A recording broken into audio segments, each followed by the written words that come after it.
Laban sa illegal na droga, tuloy-tuloy ang operasyon ng ating mga law enforcement agencies concerned.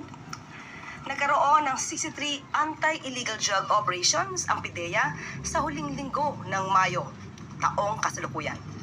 Target ng mga operasyong ito, hindi lamang ang malalaking drug syndicates, kundi pati na rin ang small-scale peddlers at drug dens na patuloy na nambibiktima ng mga Pilipino.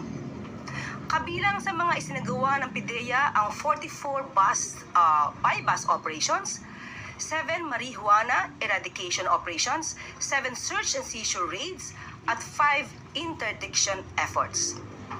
Nagresulta ang mga ito sa pagkakahuli ng 91 drug personalities, kabilang na ang drug pushers, drug den owners, employees, at clients, possessors, couriers, at importers.